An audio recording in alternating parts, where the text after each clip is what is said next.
Hi, everyone. Welcome to episode 22 of the Future of Work show. I'm so proud to share that we've been doing these conversations around the future of work since June. Welcome to episode 22 of the Future of Work show. I'm so proud to share. Sorry, there's a little bit of conversations around the future of work since June. Sorry about that. That was just an artifact of the kind of windows I have open.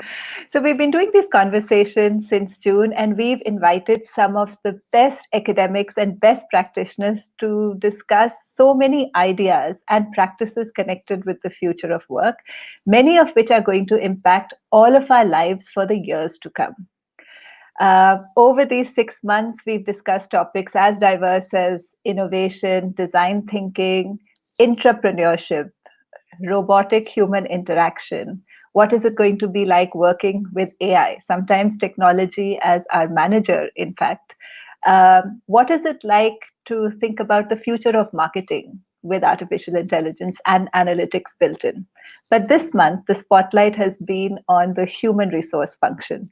And today's conversation is actually the fifth in this series. We started off with a conversation on exploring what the human resource function itself is going to look like over the next few years. And our first guest was Krish Shankar, who, as you might know, is the group HR head of Infosys. The second in this series was a conversation with Professor Anna Tavis of NYU on the performance management revolution. In case you haven't caught that conversation, do catch it. It was one of the most insightful conversations of this entire series because she spoke a lot about how the changes that we're seeing in performance management, in fact, have the potential to change the way organizations themselves are structured. Consequences far beyond perhaps many of us are even aware of. The third in this series was a conversation with Arif Aziz, who's the CHRO of Diageo India, on what the personalized employee experience is going to look like in the future. And earlier this week, I had a conversation with Manvi Baveja of Uber to explore what the gig economy is going to look like and what does it take to build engagement and culture with a large population of the organization being gig workers. Today's conversation is the next in the series, and we're going to look at a word that's been doing the rounds for the last several years, HR analytics and evidence-based HR. For those of you who are joining us for the very first time, I am Shalini Lal, and I work at the intersection of people and organizations and the future of work, both as an educator and as an advisor. And that's the kind of work which Uncube does. So with that, let me bring on the guest for the day, Professor Jay Narayanan of NUS. Hi, Jay. Hi, Shalini. Thanks for having me. I'm so glad that you could join. Honestly, you know, the whole conversation around data analytics and particularly HR analytics has been so much at the forefront of all HR conferences for probably the last 5 or 6 years. And so much so that perhaps many of us have come to almost think of HR analytics as this magic wand that, you know, if you just sort of figured this piece out, you'd be able to, make far more insightful recommendations on several HR processes. In fact, let me share that as we're having this conversation, a colleague and I did a round of interviews with HR professionals over the last few weeks, asking them about what they thought about the future of HR. And the two key themes which came up time and again was the huge role of data, which almost everyone sees, and the huge role of technology. So those were the two key themes which came up. Right. Let me start by asking you what got you interested in analytics. For those of you who are joining us, let me share that Jay has a very wide variety of interests. He's a mindfulness practitioner. He talks about many of the softer sides of working, including what does it take to build a successful workforce which is remote. And at the same time, he looks at some of the, far more left-brained conversations around analytics in HR. So what got you interested in this as a topic? Thanks, Shalini. So this is almost like for me, it's my personal journey, right? Like all good Indian boys, I'm an engineer.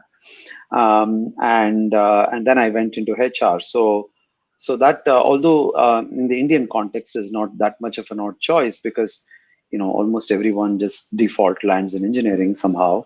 And so for me, it takes me back to my days when I was training to get into this field, being an engineer. And thankfully in India, I think, like, there is an analytical component to almost any tertiary degree, right? Like, somehow, if you go into a business school, there is an analytical component to that, right? So the analytical side has always been something that has stuck with me just because of the way I was trained.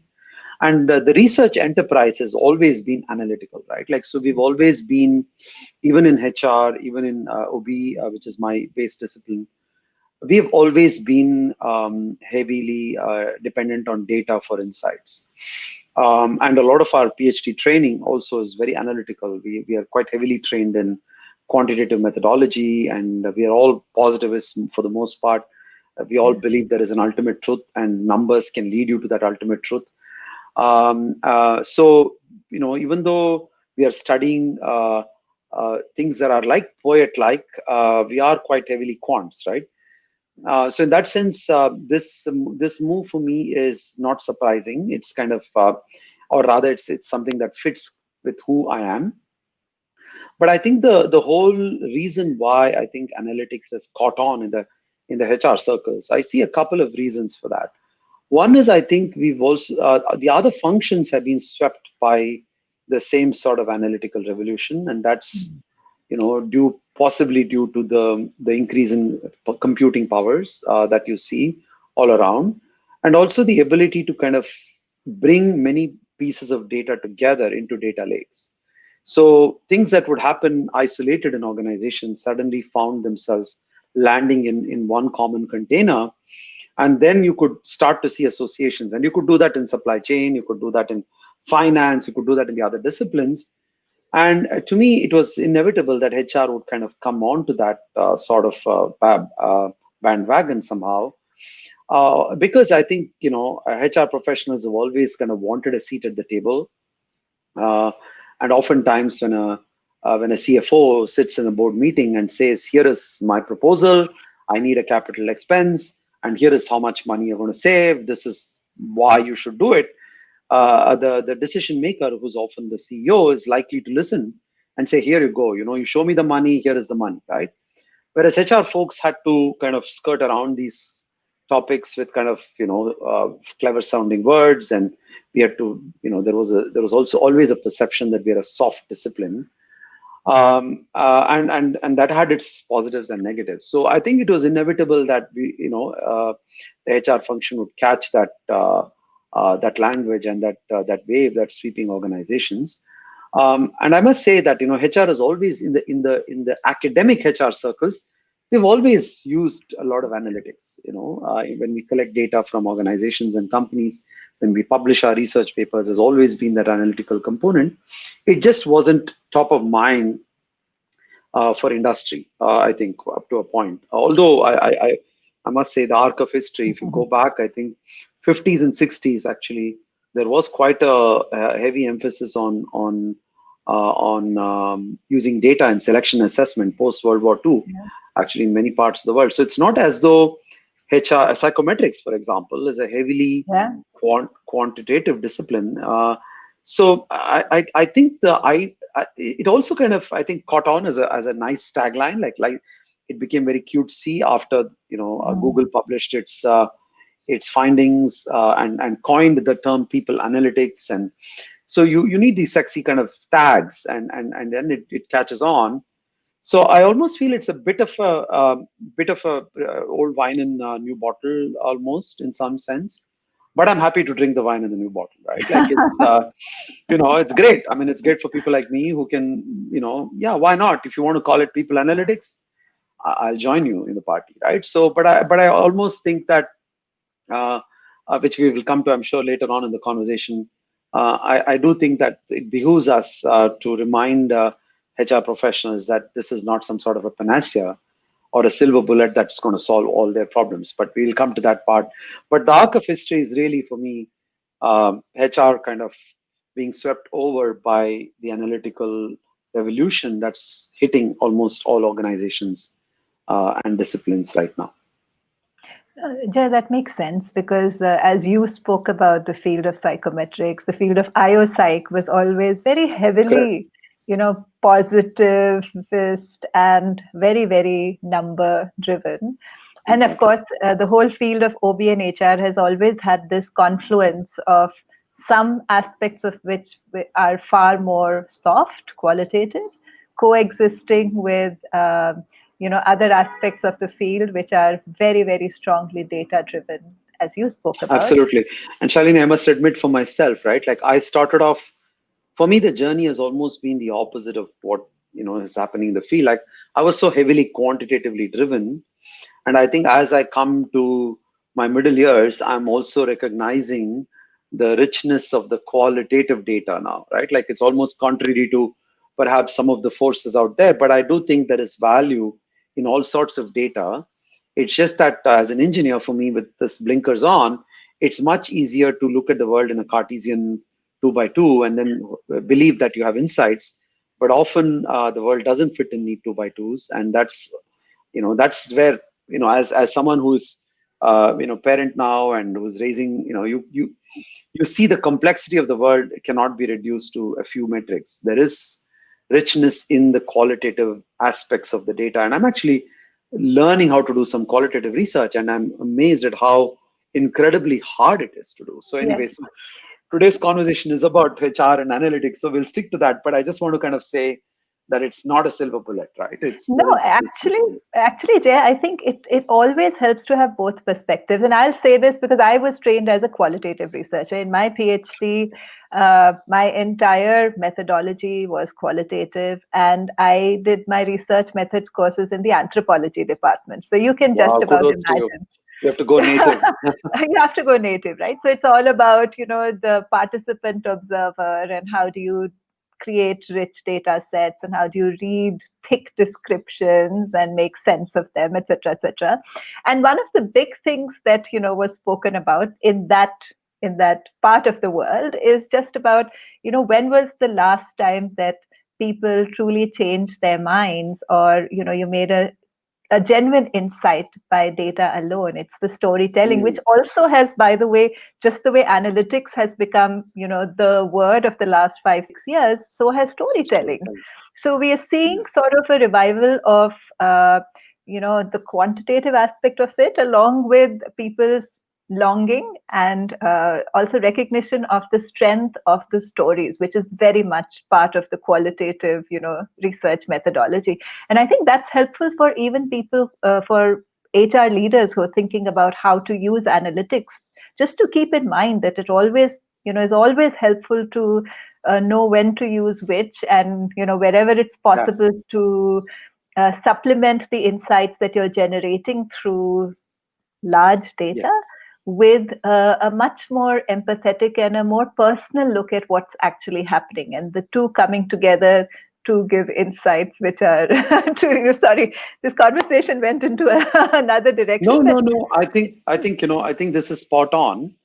Perhaps no. I mean, I love analytics. I like the whole the engineering approach to solving HR issues, which is really what analytics is, right? Like you're able to generate very clear and crisp recommendations. But I think it's worth having this conversation because you want to provide a contrarian view so that you can get people sit up and think about these questions more deeper, because that's really what this is yeah. also behooving HR people to do, right? Like if HR folks as a function have not paid as much attention to the Cartesian world, then this is the time for them to wake up and say, hey, perhaps employees are leaving lots of data behind them, and we can use some of that data to generate insights. And then there is a kind of a virtuous cycle that builds. You start having the right conversations, making the right connections, so it's a virtuous cycle. It's not as though the data is telling you something and then it's time over, it's game over. It's really the feedback into, okay, now that the data is telling me this, the data is saying that hey, there is a certain intervention that's leading to greater engagement.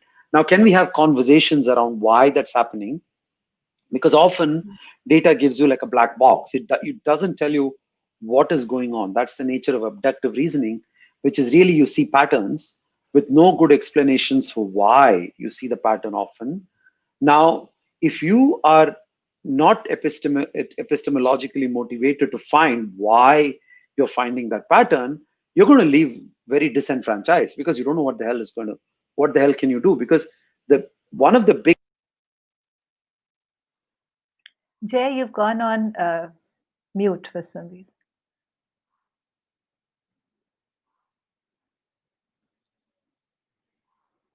Yeah, your mic isn't connected. It's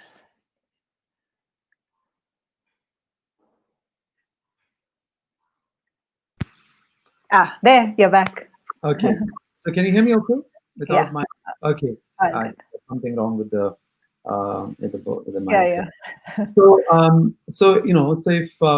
if you create that virtuous cycle where the data informs what sort of conversations you need to have, what sort of engagement you need to have, then you create a very positive self-reinforcing cycle. So I do think it's really like the yin and the yang of HR, right? Like you have the data and all of the analytical skills, but you don't lose out on those important roles that HR played, which is to have those conversations, have those connections, have those deeper engagement with the fraternity of professionals, right? Like so that's I think key. And I'm in the process of designing an entire master's program really that kind of balances this out. It's not easy. It's a tough act because you can get deeply into the analytical, and that itself is a very technical. Universe. Yeah, it's a universe, and if you get sucked into that universe and you lose the big picture, then you're really creating a bunch of nerds who are great for performing very foot soldier like functions, which is you give them a set of data, they'll tell you what the relationships are, but they don't quite know what those relationships mean, or where even or how the data is being collected, because data is really garbage in, garbage out, right? Like you put garbage in, you get garbage out. What insights you derive is truly dependent on the quality of the data that you collect in the first place. And if that data is not generated with sufficient understanding of the context in which people operate, then you're going to yeah. So for example, you say I'm going to measure employee engagement by how by people's arrival times at work. Let's say I'm Hmm. making something up. But if you live in a city like Bangalore and people don't arrive on time, I mean, and you're not having those richer conversations on why, you're maybe they're working already, even though they're not at work. Maybe people are using all kinds of compensatory mechanisms to actually keep themselves engaged at work, but you're not able to capture that. You're using a proxy, then you don't see the richness of what that data is actually telling you. I'm just giving a very crude example. I don't think any organization does that, but I'm just kind of caricaturing it a little bit to give a sense of how we need to be mindful of some of those sorts of issues. So, Jay, do you see, because like you said, I think there are two very big drivers for data analytics or HR analytics becoming a big thing, as part of also determining the way the HR function is going to operate in the future. One, of course, is the fact that there is data, there is data of a kind which was never available, earlier. And the second, that HR has often wanted to have data to support its recommendations. And I know that you spoke about it in the context of, comparing it with, say, a CFO's decision making process, which always will have numbers. And many of the other functions also, have numbers when they come to the decision making table. And HR has always sort of longed for that, I would say, having the right numbers which will influence other people whose primary decision making sort of filter has been numbers. So it's a very effective mechanism. So we are going to see HR analytics play a role in the way the HR function operates for many years to come. But do you think that there needs to be a more fundamental sort of almost education of all of us, HR leaders, non-data scientists, people who work with the data scientists who come in with the kind of analytical techniques on what it takes to ask the right questions. Because since you spoke about academia, asking the right question is the prized starting point, right? That do you know what is a useful question to ask, and then you start from there, which is quite different from uh, the term itself, data driven decision making, almost puts like the cart Yeah, before the horse. I'm wondering what you think about that. absolutely right. So often I think methodological tools also prime us to ask a certain kind of question, right? So Yeah. asking the right questions is important, but also to understand, I think for HR professionals to understand the power of these methodologies, what they can and cannot do, or what are simple, like when you basically what is AIML, all of that. The fundamentals of all of that is very simple, actually. It's really basically regressions. It's looking at, like, A/B testing, those sorts of ideas, like, what kind of learning models we can build. So the fundamentals of this discipline is not actually rocket science. There are many ways in which HR professionals can teach themselves some of these methodologies, and it's really like a good exercise, and also doing something different than what they're used to, right? Like, it's really breaking them out of some sort of a pattern in the way they think. So if they can be humble enough to kind of admit that this is something I need to learn, and I've seen senior executives come back to school and learn some of these techniques, and actually getting them. I had a colleague of mine who would get them to kind of hand code some of the data and compute some of the OLS regressions by hand, right? Like, even to do that by hand and see what's going on, to get you the real intuition of what these methodologies are. Now, you're doing that, let's be clear, not because you as a senior leader are ever going to do actually that, right? You're never going to do that by yourself. You're going to have an army of people, the data scientists, the number crunchers, who will do that for you. But having a methodological understanding intuitively makes you look at the world differently, because you start to ask a different sort of a question. You suddenly begin to realize, oh, I can actually, rather than say that, hey, we implement an intervention just because we think it's a good idea. We can actually put it to test. We can do some sort of A/B testing before we actually implement the intervention. So you start to realize that you can run small experiments. You don't have to do, like, big things straight away. You can do pilot projects, and you can be fast to fail, and you can bring all of that, some of the design thinking that you probably talked about in other episodes. So you can bring a lot of intellectual muscle, simply because you understand that methodology, right? So I think I would recommend, I think, HR people to actually do that. If many of them are already doing that, I know that they are. So that, but to keep an eye on why you're doing it. You're doing it to cultivate a certain mindset, and then you can go to the data scientists that you hired, who probably are agnostic to HR, at least initially, right? Like, you're not going to, there is no ready supply of people that understand HR problems and analytical methodology. That's actually what we're trying to create, hopefully in the future. But that's not an easy problem to crack. So you will often get people that will not have the HR domain knowledge, but they will be good foot soldiers for you, who can actually run some of the numbers.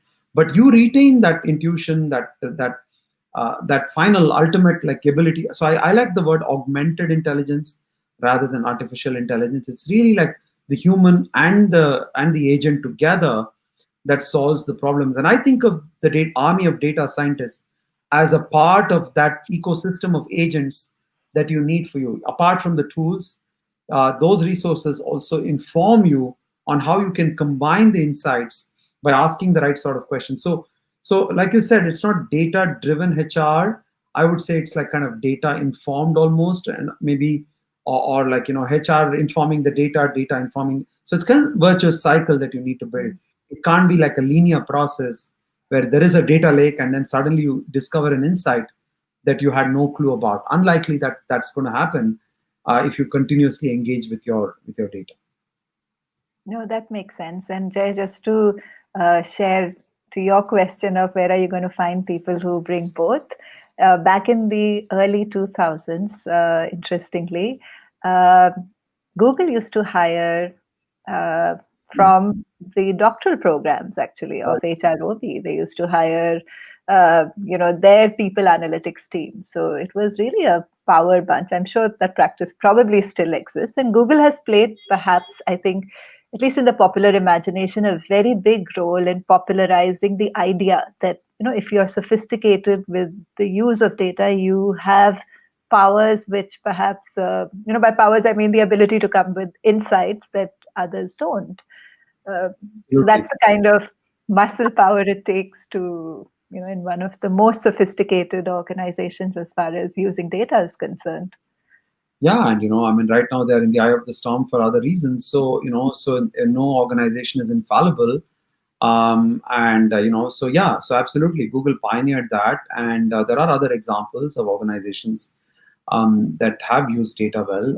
But the key for me is to kind of emphasize this again, that it's not a silver bullet, right? Like, it's not going to be oh yeah, we've now kind of figured this out. This is the last frontier in solving human problems, because human beings are incredibly complex.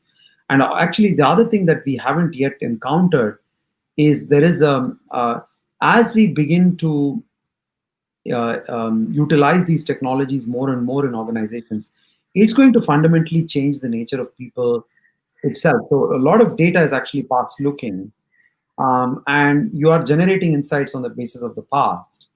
But the future may not look anything like the past, because now, for example, like we are in the midst of like some pretty heavy disruptions to the way human beings work with each other and engage with organizations. Now, if you had, like, let's say you had all kinds of employee engagement insights from the pre-pandemic era, and you say, oh yeah, we're going to, like, kind of, oh, in order to improve employee engagement, we're going to have like a nice cafeteria. I'm just making it up. But if people are not going into work and they're going to work remotely, then what? So how are you going to use past data to kind of project into future? So there is a discontinuity as well in the nature of work. That also makes it even more challenging to just rely on the analytics, because the analytics will not give you the complete picture. That's Very actually, well said. Yeah, yeah, very well said. So, Jay, what I'm taking from the early part of all that you're saying is, one, uh, the recognition that the question is really important, and the question sort of comes first, and data informs decision making on that question. The other thing that you said that I think is really helpful is that whether or not people will be using data in their, as data scientists, a familiarity with the methodology will make them appreciate where it's going to be helpful and where it may not be helpful. exactly, Uh, the exactly. third thing which you spoke about was your own appreciation of, while so analytics gives you insights of a certain kind, but to go deeper into these insights and really understand what's happening at the level of the person, uh, you know, I guess in organizations you won't really call it qualitative research, but just having conversations or observing what people are doing, as say the design thinking folks would say, observation, conversation, empathy, etc. So it's sort of a combination of both that will lead to actually some of the best kind of decision making. Yeah. Is that a good summary of what you've No, said? Is there absolutely. And I want to share a little story that I heard recently. It's an interesting example, without going into too much details of this, right? It's not in the context of HR, but it's quite informative, given that you also have this anthropological bent of mind. I recently met an interesting anthropologist by training, who has his name is Stephen Lansing. He's here at INSEAD as a research fellow, and he studied the Balinese water terraces for many decades. And one of the interesting insights they've had. So the Balinese have used the moon and the moon cycle to actually determine how they manage their water table, right? Like, without going into much detail on how they do it, but essentially, if you look at it, why should the moon have anything to do with water table? Let's, like, kind of use data, and let's use let's use our latest understanding of water and how water flows and implement a different intervention. That's what the agencies, water agencies, tried to do in Bali. But essentially, that actually killed the crop in Bali. So, if you go back, the traditions that were there over thousands of years, that the Balinese indigenous people had recognized this connection to the moon, it turns out had a scientific basis. So simply because something doesn't have data, but it's a time-tested practice in your organization, doesn't mean that it's not scientific. It's just that the science behind it may be tacit as of now. So if you throw all of that out and say, I'm just going to implement what Google has done and improve employee engagement with giving more people voice in the organization, but you're a terribly hierarchical company where anybody who raises their voice is going to be immediately killed, you're not going to get any engagement. In fact, you're going to get a flight response, right? Mhm. So just because something doesn't have data yet, it doesn't mean it needs to be thrown out. It means that it has stood the test of time. You don't quite know why. So to engage with it deeply, like an anthropologist would do, well, I'm not saying data is unimportant, but to also recognize that the interface of evidence as well as something that has stood the test of time with traditions and ethos that your organization stands for, that becomes very vital and critical. And this is somewhat ironical to bring up in a discussion on data analytics and HR, but I'm really singing this song because most forum people will be card carrying members of analytics without really paying attention to the richness of human existence, which often is not purely Cartesian. There is depth to that. There is tremendous complexity to that, and we can't reduce it to just two numbers on a dashboard. Very well said. It's almost like really recognizing that, you know, data itself comes in many different forms besides the numbers. Exactly. I'm going to take some questions and comments here. Sure. Hi, Colonel Navinder. Thank you. Thank you, Rohit. Thanks for joining us. Jason says AI has truly revolutionized all segments. I think business intelligence is very important when it comes to get efficient outputs. No, absolutely. I think you're right, Jason. Vinati says context, behavior, incentives shift, yeah, as a process of change. Jason says qualitative approach in storytelling, I think, can be a people oriented methodology, and HR leaders can relate to it, solving genuine problems. Absolutely, Jason. I think one of the things Jay is saying is that despite the fact that he's so strongly rooted in the analytics world and is in fact creating a whole master's program around the use of analytics, when the two come together, you truly have a much more, maybe a more complex and a much more deep understanding of what's really going on. Papia, hi, thanks for joining. One of the challenges is to bring in all the data available in one place. Talent data does not speak with engagement data, learning data, or demographic. The quality of data giving like 360 view of employees is also missing. I think that's a great point, Jay. What is your thought around, if HR were to use data in a more traditional sense in particular, what kinds of systems would be helpful to allow insights from data of all kinds to come together? So that's a great question, and I think this is something that we're going to kind of spend a fair amount of time in the masters, trying to educate.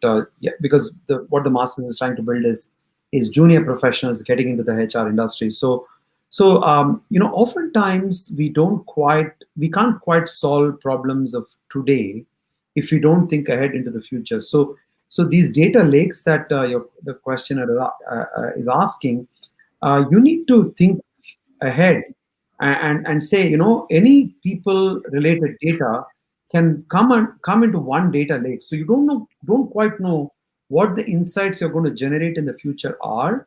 But if you have a way to kind of bring that together, and with good data engineering, you can actually do that. And you may be surprised what is actually people. All data is people data, because people are the organization. So as long as your people data is actually talking to the entire data lake that exists in the organization, you may be able to generate insights and find relationships that often you did not think right now was even there, because this is the nature of abductive reasoning. So the whole idea of abductive reasoning is you don't quite know why the patterns emerge. When you don't quite know why the patterns emerge, you don't quite know where to look for patterns in the first place.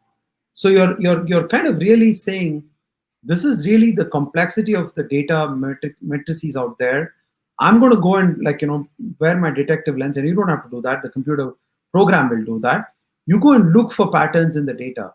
So now the best thing for you to do is have as large a data set as possible, have as many things go into that data lake as possible, have those data lakes talking to each other, so that in the future you can find things that you don't even know what you're going to be looking for in the future.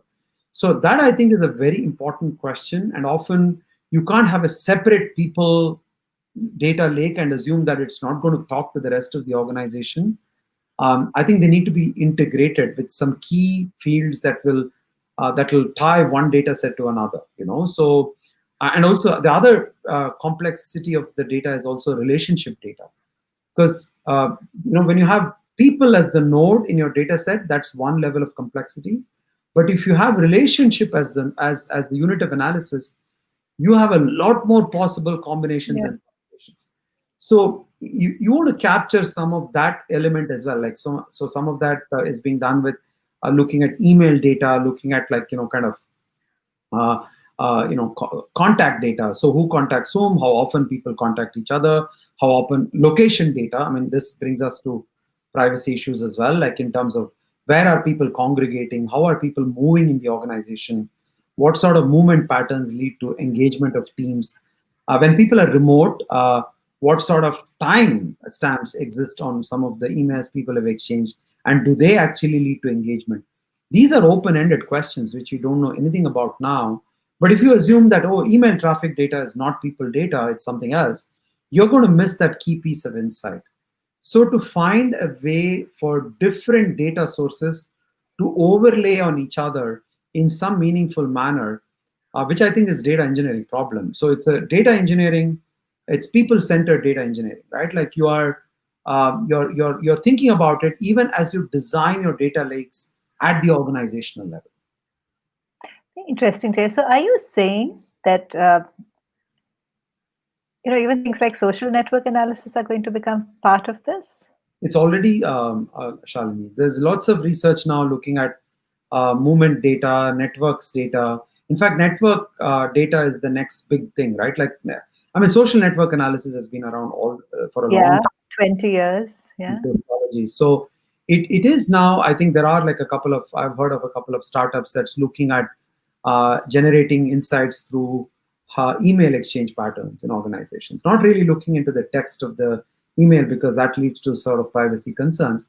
But actually, that's only a matter of consent, and we'll come to the privacy, which is a big piece. But you can look at those patterns and see engagement. You can look at how emails are exchanged.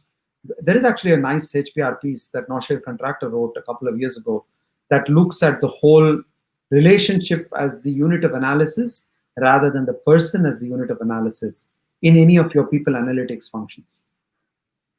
Very interesting. So, data engineering is the field which will sort of have to design the architecture for how these different, elements of data connect with each other, uh, to look at, potential future questions which we are not at this point aware of. And I like that. For me, it's a bit of a revelation that organizations are already using social network analysis overlaid with the people analytics. I know Microsoft does that. Uh, I mean, they've Outlook been servers hiring. already have all kinds of capabilities, and this was like in about 10 years ago in the Teams literature, there was this whole like uh, buzz around this on this thing called social badges, right? Like you could give Yeah. people a little transponder, people would wear that, and then you would track people, and then looking at how they moved and how they met It's with like each other, it's you like a could. Black Mirror episode or something like Correct. that, right? Yeah, the people keep often referring to that. I haven't seen that show, but Yeah. very much. But you have that. It's the phone. You already have that now. Your social badge is your phone. So if you give permissions to apps like you do mindlessly, how many of you read like all the user agreements. You just say yes, your phone's tracking you all the time. So using some of that data, location badges data, you can generate a lot of insights. And I'm pretty sure there are organizations, there are startups that are trying to do that, and I'm sure there are large organizations that are attempting to do that as well. It's not my area of research, but I do know that it's possible. But then, Jay, let's take a question we would otherwise come to maybe a little bit later. Just the whole, conversation around ethics and privacy of data.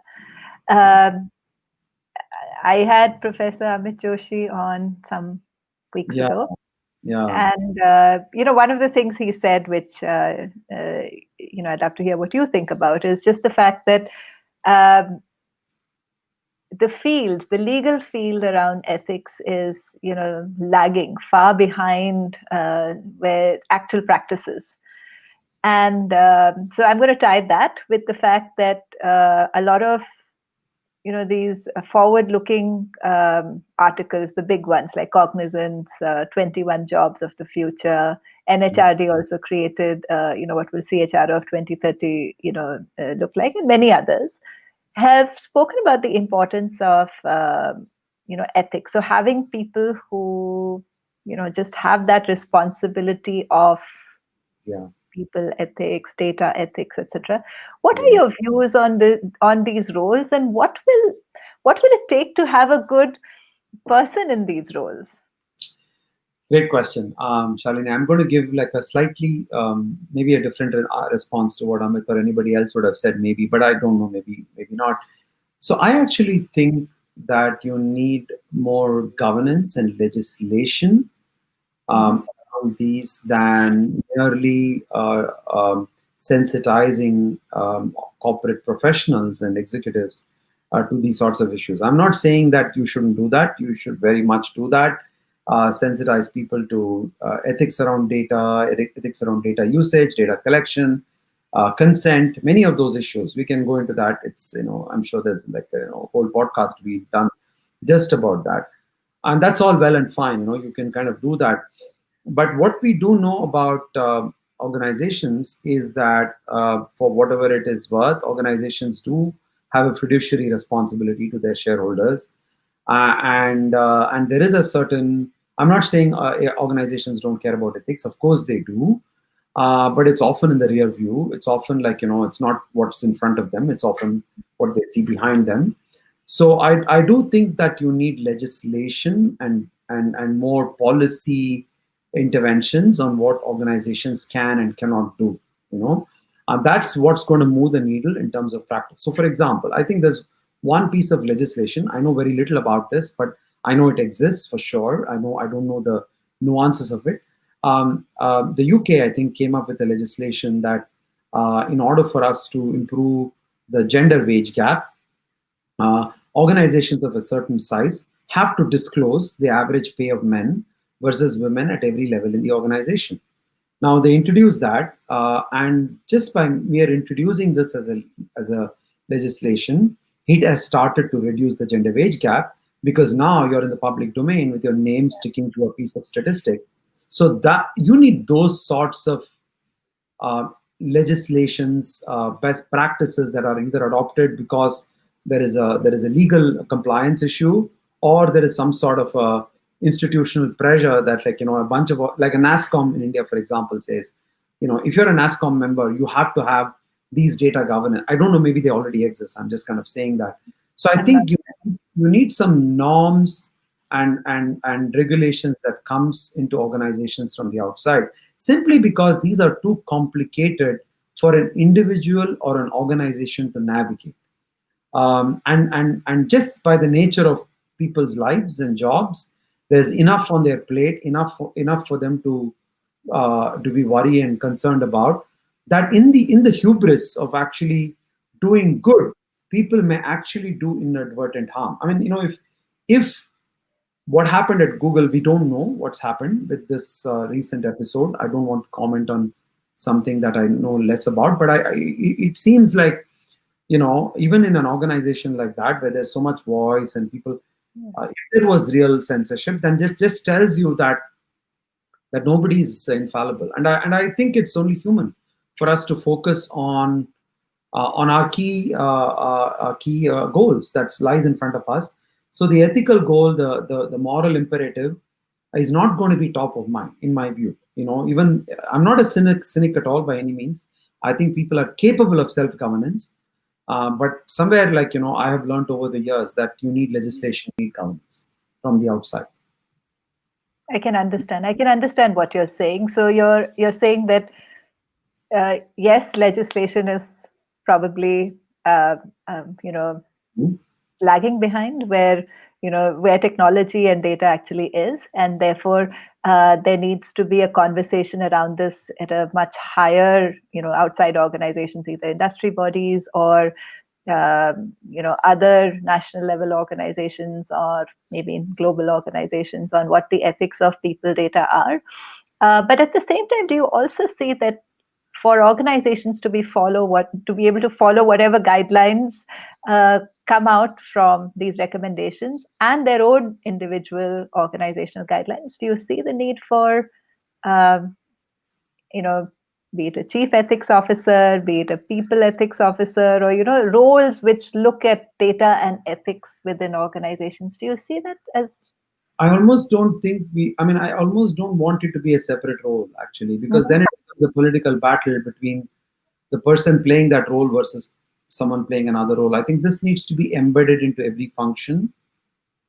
Like, I Mhm. think the marketing function, the finance function, all of them actually have to have the core of ethics, actually, and that should be there in all functions rather than it being, because when you create a role, it generally becomes that role then trying to find legitimacy, and trying to find resources to get compliance from the others. I mean, you can do that as well, maybe as an additional step, but I don't know whether that's going to solve the problem per se. Maybe that role can exist in the if you want to give that role some teeth, you need some legislation that this chief ethics officer can actually rely on as their source of power, right? If they have to simply use persuasion and influence and just pure political skills to get their agenda moving forward in organizations, they're going to be far behind. But because they're not going to be top priority unless there is like unless you're a pharmaceutical company and there is like a yeah, clear ethical damage that your bottom line can suffer. Often this can become the kind of the also we also make ethical decisions kind of thing, right? So yeah, I'm not a cynic by any standards. I think organizations, for the most part, have good intentions. They want to do good. Most organizations want to do good in the world. No organization has a mission statement say we want to harm the planet, right? Like, even organizations that are kind of mining the hell out of the world, they also have, like, intentions, right? They're doing the right thing. So I don't think that there are evil people. It's just that you need some sort of collective will that nation states and world bodies impose, because organizations are not, I mean, they're not the most important stakeholder of society, right? This yeah. society is I large, so we I need to inform as a collective species. We have to say what can organizations do, what can they not do. We need to impose that will on them. And I think the kind of conversation we are having around social media now, for example, and how they are able to a small number of companies are able to create disproportionate impact on our existence as a species through how elections are run, how truth is no longer one truth now. So that kind of power is what organizations have. So we can't just let this in the hands yeah. of No, executive. I get what you're saying. I get what you're saying. I get the fact that I think the questions are too big for one company to even be able to address on their own. And the fact that if you have people in whatever chief ethics officer or whatever roles which are ethics oriented, they won't necessarily have enough influence in the organization unless there is outside legislation. Like, for instance, if you're working in one of the financial institutions. Your people who look after regulatory affairs obviously are very important, because your existence depends on your ability to work within those lines. So definitely I see the importance of that. I do though feel that probably from the internal organization, just to make it a reality, you will need people who will be able to sort of give guidance on the day-to-day decisions of, you can do this, you can't do this, even understanding what the legislation, what does the line mean, and where it's a gray zone, what do you do with that? Or so you'll need people who can sort of Interpret that. No, think. you're right. That's true. That is And absolutely true. You're right, and we are only beginning to scratch the surface here, yeah, Shah. I think the next big frontier is going to be genetic data, right? So, yeah, and of course, there are already all sorts of regulatory mechanisms in place when it comes to the use of genetic data in the medical and pharmaceutical domain. Really, like we talk of personality, we talk of so many other means to measure individual differences, but there is a whole bunch of information that you can get out of just genetic information, and there are already existing regulatory mechanisms in place. For example, I think there are, like you cannot use any kind of genetic data as an organization in the US for hiring or for firing or any of that purposes. There are those, and there is that, there is almost like a, when you cross the biological barrier, you no longer feel there is any ethical. Of course, I shouldn't share yeah, my genetic data. That seems to be the obvious choice. But what if you could actually find genetic footprints in employee data, for example? Let's say, like, I have a sample of people whose genetic information I have.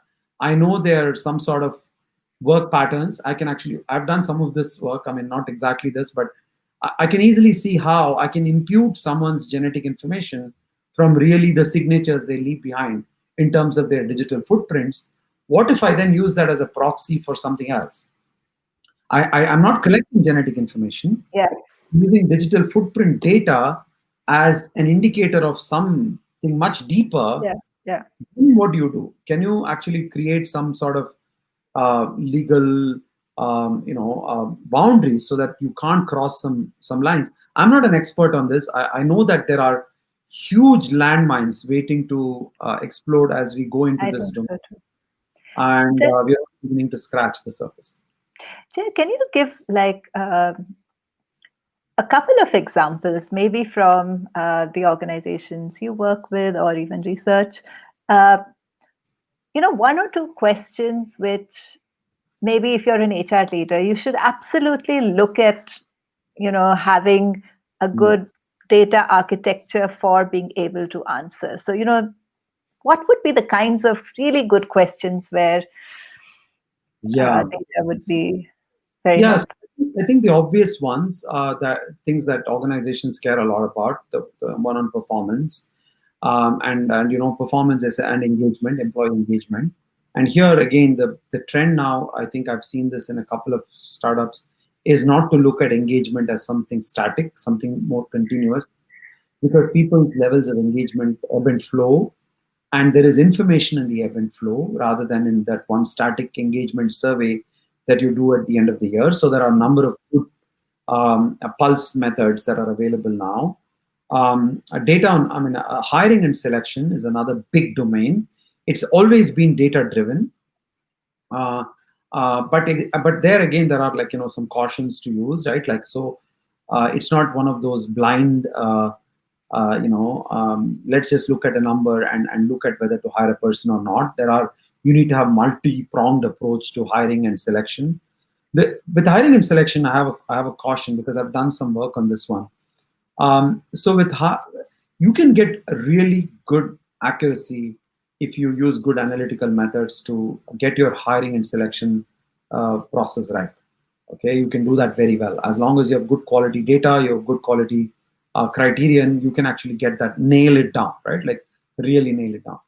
But the problem is, will people perceive this to be a fair process? And my research shows that actually you may have the perfect bias-free method, but to a pool of applicants, your method can still appear to be unfair. because somewhere they do not have agency to actually impact the method. They're submitting a resume, they may be submitting some sort of video testimonial of who they are, and it goes through a black box, and then they're told whether they are shortlisted or not, or selected or not.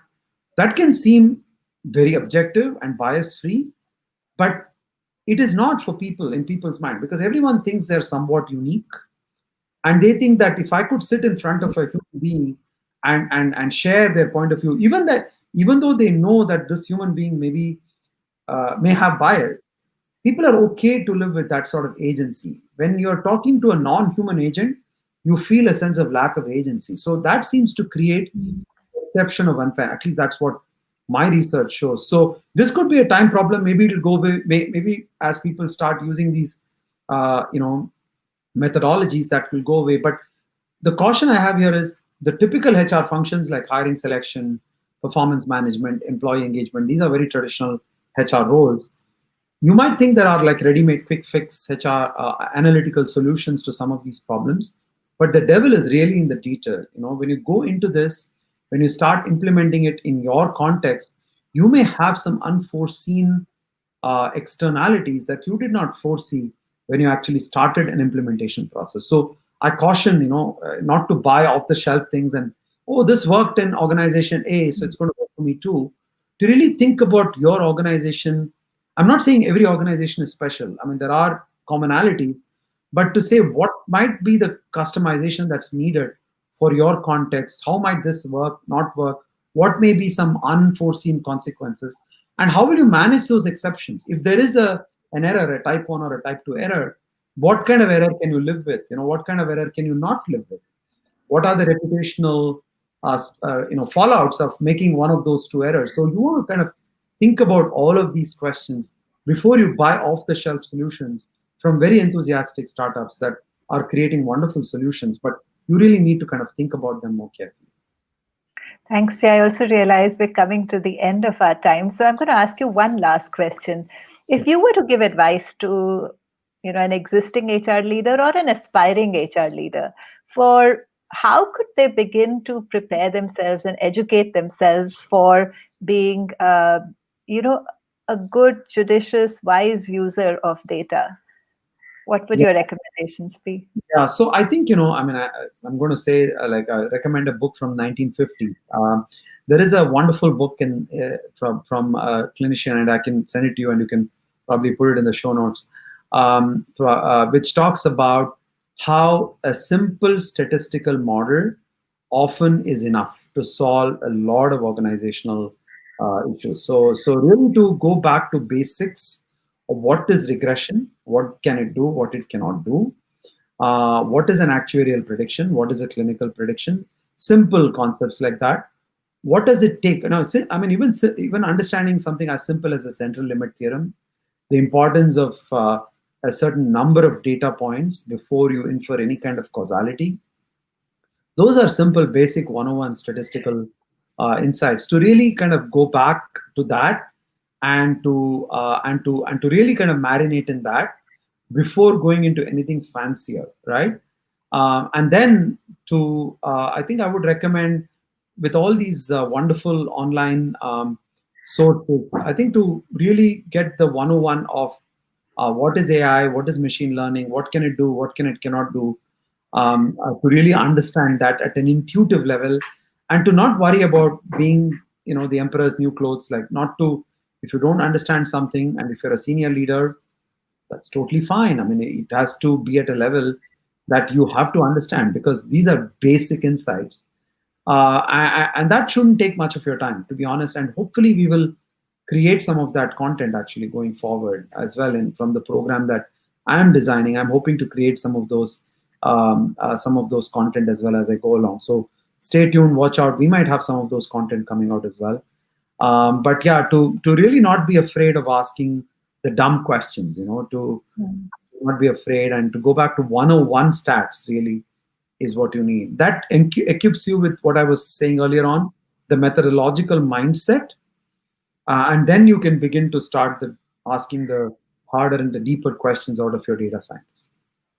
Thanks. I think that's really helpful, Jay. So, what you're saying is that there is an educational component to it, and that educational component means at least reacquainting oneself sometimes, or maybe for the very first time, with some of the most, say 101 concepts within data, stats, AI, ML, so that you have um, at least a foundation on which you will then develop your intuition of what this methodology will be helpful for or not. And then second, to use this intuition you develop to think about, okay, so what are the questions where this will be really helpful? And that's, I assume, where your ability to play the role of an evidence-based HR professional comes into play, because you understand what are the right questions to ask, and you understand what are good ways to look at data sets to help answer some of those questions. Absolutely, absolutely. Thank you so much, Jay. This was so wonderful. I realized we're absolutely on the hour. And honestly, we could just go on and on. And I wasn't necessarily sure that on this topic we would have so much to talk about, but I really do believe we've barely scratched the surface on this. Yeah, there's a lot to talk about, and hopefully we keep engaging. And I'm happy to be a part of conversations with you, Shalini. It's been wonderful. Thank you, Jay. Thank you so much. Thank you. Bye bye. Bye. So I hope you really enjoyed that conversation. As I said, we've been having a series on what HR is going to look like for the future. Uncube is also developing a program for future HR leaders to look at the major shifts in mindset, concepts, ideas that are going to really shape the HR function of the future. So keep a lookout for that, and I will, of course, introduce that sometime early next year. With that, we come to an end of our show today. If you liked the conversation, feel free to share it on your wall. All earlier recordings of our conversations, right from the start, the 20-ish episodes and now soon 22 episodes, will be available on the Uncube website. They're also absolutely available free of cost for anyone who wants to use them for any kind of educational purpose. So if you're an educational institute and you want to have access to those conversations to share with your students, do reach out to us. We really want to spread the ideas, spread the knowledge, and spread the conversations. With that, thank you very much, and do join us next time. Bye. Have a great rest of the day.